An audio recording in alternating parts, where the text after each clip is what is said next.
السلام علیکم ورحمۃ اللہ وبرکاتہ۔ وعلیکم السلام ورحمۃ اللہ وبرکاتہ۔ جناب، بہت دن ہو گئے، آپ سے ملاقات کا متمنی تھا کہ احباب کی زیارت و لقاء بھی ایک نعمت ہے، پھر جب ملاقات بھی ایسی ہو جس سے کچھ خیرت کی گتھیاں بھی سلجھتی ہوں تو اس کا لطف کچھ اور ہی ہوتا ہے۔ ارے بھائی، آپ نے جو ملاقات کے اغراض و مقاصد بیان فرمائے شاید آج ہی سن رہا ہوں۔ میں کیا اور میری ملاقات ہی کیا، آپ خود علم و فہم کی اعلیٰ صلاحیت کے مالک ہیں۔ خیر، آپ کا حسن ظن مبارک۔ باقی ہر لکھنے پڑھنے والے آدمی کے کچھ اشکال و سوالات رہتے ہی ہیں جن کی تشفی کی ضرورت ہوتی ہے، وہ اگر احباب سے ہی حل ہو جاتے ہوں تو بڑی خوش قسمتی کی بات ہے۔ لو، آپ نے اشکال و جواب کی بات کر کے کچھ ملاقات کا مقصد ہی کھول دیا۔ جی ہاں، مجھے مطالعہ کتب تفاسیر کے دوران قرأت مختلفہ سے متعلق چند اشکالات ذہن میں گردش کر رہے ہیں۔ آپ کی اس ملاقات کو غنیمت سمجھتے ہوئے ایران توران کی باتوں کے بجائے اسی کو آج کی ملاقات کا موضوع بحث بناتے ہیں۔ بھائی دیکھنا، کوئی ایسا بھاری سوال مت کر دینا جو ہماری دسترس سے باہر ہو، نطاق علم تنگ کرنے والا ہو۔ ارے یہ آپ کی عاجزی کی بات ہے، بس زیادہ وقت اس اظہار عز و نیاز میں گزر جائے گا۔ مجھے اجازت دیجیے چند باتیں پوچھ لوں۔ اچھا، ضرور پوچھیے۔ جی، جب معروف اصول یہ ہے کہ ہائے ضمیر سے قبل کسرہ یا یائے ساکینہ ہو تو ہائے ضمیر مکسور ہوتی ہے، جیسے بیہی، فیہی، علیہ۔ اس کے باوجود امام حفص رحمۃ اللہ علیہ وما انسانیہ کی ہائے ضمیر کو مضموم پڑھتے ہیں، یہ کیوں؟ یہاں بنیادی طور پر یہ ذہن نشین رہے کہ اولاً نزول میں اور ثانیاً لسان نبوت علی صاحبہ الصلاۃ والسلام سے یہ کلمہ ہائے ضمیر کے ضمے سے یعنی وما انسانیہ اور کسرے سے یعنی وما انسانیہ دونوں طرح منقول ہے۔ یعنی حضرت جبرائیل علیہ السلام نے اس کلمے کو ضمہ ہا کے ساتھ وما انسانیہ اور کسرہ ہا کے ساتھ وما انسانیہ دونوں طرح پہنچایا ہے۔ پھر لسان نبوت علی صاحبہ الصلاۃ والسلام نے حضرات صحابہ کرام رضی اللہ تعالی عنہم کو انہی دو وجہوں سے تعلیم فرمائی اور اسی طرح یہ سلسلہ آگے بڑھا تاں کہ ائمہ قرأت کا دور آیا اور انہیں بھی یہ کلمہ دونوں طرح پہنچا، مگر جیسا کہ معلوم ہے کہ یہ ائمہ قرأت اصحاب اختیار ہیں۔ اصحاب اختیار کیا ہوتے ہیں؟ قرآن پاک میں بھی کسی کا اختیار چلتا ہے کیا؟ یعنی ائمہ قرأت اپنے ذوق خداداد، علمی وسعت اور مختلف وجوہ ترجیح کے پیش نظر مشائخ سے حاصل شدہ متعدد وجوہ میں سے ایک کو اختیار کر کے اپنی ایک قرأت تیار کرتے ہیں، گو وہ اشاعت دیگر قرأت کی بھی کرتے ہیں۔ یوں پورے قرآن کریم میں مختلف وجوہ قرأت میں سے مختار وجوہات سے ایک قرأت ترتیب دیتے ہیں۔ مثلا امام نافع رحمۃ اللہ علیہ نے 70 مشائخ سے متعدد وجوہ پڑھیں، مگر پھر ان وجوہ میں سے اپنی مختار وجوہات کی ایک لڑی تیار فرمائی جس کو قرأت امام نافع کہا جاتا ہے۔ اب بعد میں آنے والے ارباب ذوق اور اصحاب بصیرت ان حکم و مصالح اور وجوہ ترجیح تک پہنچنے کی ہر زمانے میں کوشش بھی کرتے رہے ہیں۔ چنانچہ کلمہ وما انسانی جو دونوں طرح نقل ہوتا آ رہا تھا، مگر پھر امام حفص رحمۃ اللہ علیہ نے ایک خاص معنی یا حکمت کے تحت ہا کے ضمے کو اختیار فرمایا۔ اب لوگ اس اختیار کی حکمت و معنوی مناسبت کا انکشاف فرماتے ہوئے لکھتے ہیں کہ دراصل آیت کریمہ میں مضمون یہ بیان ہو رہا ہے کہ حضرت موسیٰ علیہ السلام جب حضرت خضر علیہ السلام کی تلاش میں جا رہے تھے تو آپ کے خادم حضرت یوشع کو ہدایت موسوی کے بموجب دوران سفر زنبیل سے مچھلی کے کود کر چلے جانے کی اطلاع حضرت موسیٰ علیہ السلام کو کرنی تھی، مگر شیطان کے بھلا دینے کی وجہ سے وہ نہیں کر پائے اور آپ کو بہت دور جا کر واپس ہونا پڑا۔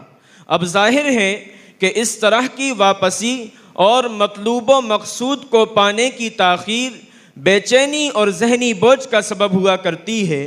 چنانچہ مفسرین نے لکھا ہے کہ حضرت موسیٰ علیہ السلام کو اب تک کسی طرح کی تھکن کا احساس نہیں تھا، مگر بوقت واپسی حصول مقصد میں ہو رہی تاخیر کی وجہ سے اب تھکن محسوس ہوئی، اور یوں بھاری قدم اور بوجھل طبیعت کے ساتھ واپسی ہو رہی تھی، اور یہ بوجھ صرف اس وجہ سے تھا کہ شیطان نے خادم کو بھلا دیا تھا۔ چونکہ وما انسانیہ میں یہی مضمون بیان ہو رہا ہے، اور ادھر انسانی ہی کے کسرے کے بالمقابل ضمہ اداءً ثقیل اور بوجھل ہے، تو شیطان کے بھلا دینے کی وجہ سے حضرت موسیٰ علیہ السلام پر ہوئے طبیعت کے بوجھ و ثقالت کی ترجمانی کے لیے بنسبت کسرے کے ضمہ ہی انسب و بہتر ہے کہ وہ اپنے میں اداءً ثقالت رکھتا ہے۔ یوں تلفظ ضمہ کی ثقالت مفہوم میں موجود ثقالت کی غمازی کرتی ہے، لہذا امام حفص رحمۃ اللہ علیہ نے یہاں مضمون و مفہوم میں موجود ثقالت کی تلفظ سے ترجمانی کی خاطر خلاف اصول ضمہ اختیار فرمایا، جبکہ دیگر ائمہ نے اصول کی اتباع میں کسرہ اختیار فرمایا۔ دیکھیے، یہ ائمہ اختیار ہیں اور متعدد وجوہ قرأت میں سے اپنے ذوق خداداد سے کسی وجہ تقدیم یا وجہ ترجیح کی بنیاد پر مختلف وجوہ میں سے کسی ایک وجہ کو اپنی قرأت کے لیے خاص فرماتے ہیں۔ بہت خوب، مزہ آ گیا، کیا گہری نظر ہے ائمہ قرأت کی۔ تو کیا اس نوعیت کے اور بھی مواقع اس وقت آپ کے ذہن میں ہیں؟ اگر ہوں تو پیش فرمائیے اور مزید استفادے کا موقع دیجیے۔ آپ کی اس قدردانی اور حوصلہ افزائی کے بدل شکریہ، جزاک اللہ۔ آپ کی برکت سے ایک اور موقع ذہن میں آ رہا ہے کہ امام شعبہ، جو امام حفص کی طرح امام عاصم کے راوی ہیں، وہ قرآن کریم میں آئے ہوئے جملہ کلمات اعمیٰ میں سے صرف سورہ اسراء کے وَمَنْ كَانَ فِي هَذِهِ أَعْمَى فَهُوَ فِي الْآخِرَةِ أَعْمَى ہی میں امالہ کرتے ہیں، اور اس کے ما سوا مثلا لَيْسَ عَلَى الْأَعْمَى حَرَجْ، اسی طرح قال رب لم حشرتنی اعمی وقد كنت بصیرا، تو ان میں امالہ نہیں کرتے، حالانکہ یہ سارے اعمیٰ بھی اسراء ہی کی طرح ہیں۔ پھر بھی یہ تفریق کہ اسراء والے دونوں اعمیٰ میں امالہ اور دیگر مواقع میں ترک امالہ، تو امام شعبہ کی طرف سے اس کی وجہ یہ بیان کی جاتی ہے کہ دراصل امام شعبہ کلمات اعمیٰ کے مابین اس تفریق کے ذریعے اسراء و ماسوائے اسراء کے اعمیٰ میں معنوی طور پر پائے جانے والے فرق کی طرف اذہان کا تبادر چاہتے ہیں کہ اعمیٰ کی دو قسمیں ہوتی ہیں۔ نمبر ایک، اعمیٰ ظاہری، یعنی آنکھوں سے معذور نابینا، جس کے پاس ظاہر کو دیکھنے کی قوت نہ ہو، جس کو فاقد البصارت کہا جاتا ہے۔ نمبر دو، قلب کا اعمیٰ، یعنی جس کے پاس ظاہری بینائی اور آنکھوں کی روشنی تو ہو مگر قلب اندھا ہو۔ اب سورہ اسراء میں جو لفظ اعمیٰ آیا ہے اس سے مراد ہے قلب کا اندھا، یعنی قدرت نے اسے ظاہری آنکھیں اور بینائی تو دی ہے مگر فاقد البصیرت ہونے کی وجہ سے راہ ہدایت نظر نہیں آتی، لہذا تصدیق قلبی یعنی ایمان سے محروم ہے اور نعمت تسلیم یعنی اقرار قلبی سے محروم ہے۔ یوں قلب کا اندھا پن مراد ہے، جبکہ دیگر مواقع میں ظاہری اعمیٰ مراد ہے، یعنی آنکھوں کا اندھا۔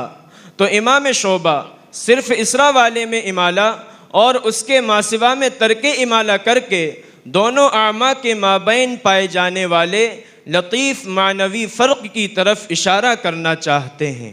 ماشاء اللہ، کیا لطافت ہے قرأت میں، اور ساتھ ہی ائمہ قرأت نے اختیار قرأت میں کس درجے معنویت کا لحاظ فرمایا ہے۔ اچھا جناب، قرأت ہی کی مناسبت سے ایک اور سوال ذہن میں آیا کہ بعض مجالس تکمیل کی قرأت میں شرکت کے موقع پر جس کی طرف ذہنی تبادر ہوا، اور وہ یہ کہ الناس میں جب امالہ ہے تو الخناس میں امالہ کیوں نہیں؟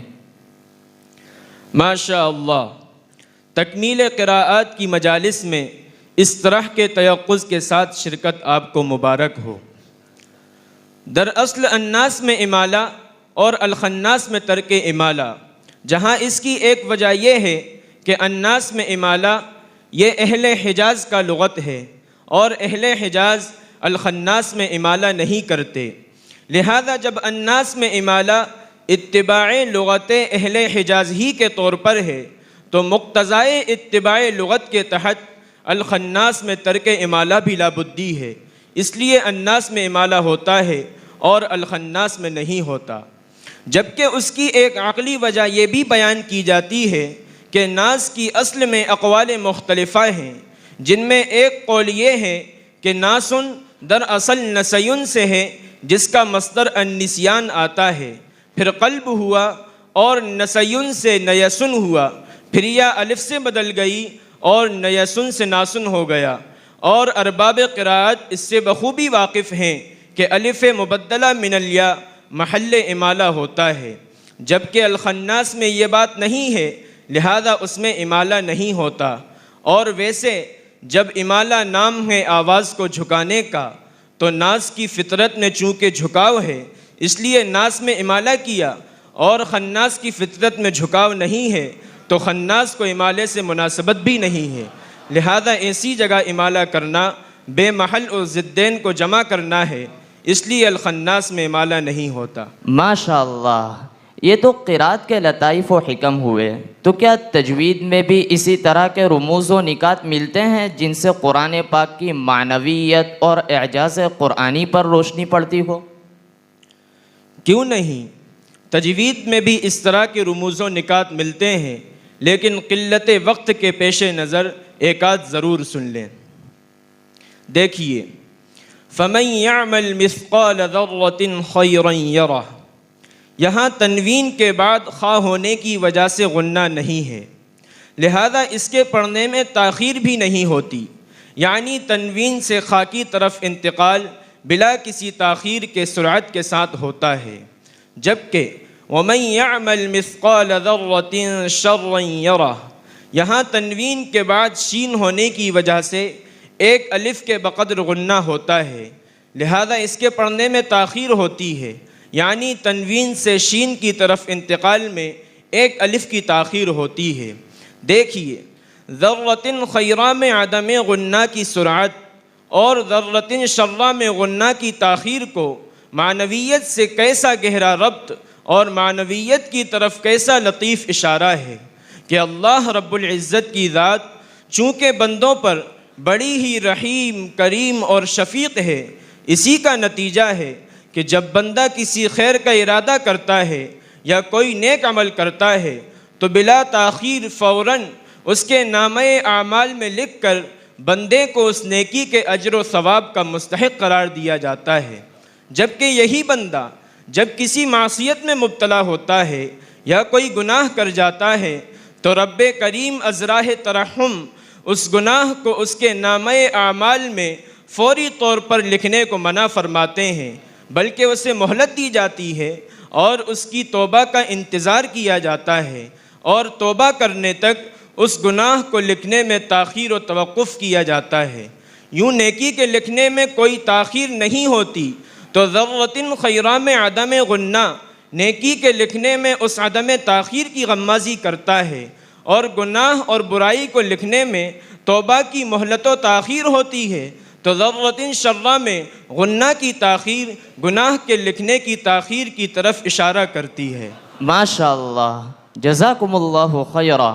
جناب قاری صاحب، آپ کی یہ مختصر سی ملاقات بڑی مفید اور معلومات سے پر رہی اور بڑی الجھنوں سے آپ نے نجات دلائی۔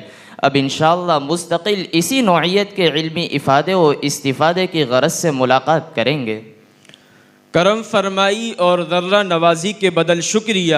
اور آپ کو معلوم ہوگا کہ آج لجنۃ القراءۃ والتجوید کا سالانہ اجلاس ہے، اسی میں شرکت کی غرض سے میں تو چلا تھا۔ بڑے بڑے قراء تشریف لائیں گے جن سے ملاقات کا شرف حاصل ہوگا اور ان سے علمی استفادے کا موقع ملے گا۔ خاص طور پر ہمارے قاری ابو الحسن صاحب جو اس وقت جماعت قراء کے سرخیل ہیں، انشاءاللہ ان سے بھی ملاقات ہوگی۔ اچھا، یہ تو بڑا زرین موقع ہے، میں بھی آپ کے ساتھ چلنے کی اجازت چاہتا ہوں۔ ضرور، تو چلتے ہیں، انشاءاللہ ضرور فائدہ ہوگا۔ جی ضرور۔ السلام علیکم ورحمۃ اللہ وبرکاتہ۔ وعلیکم السلام ورحمۃ اللہ وبرکاتہ۔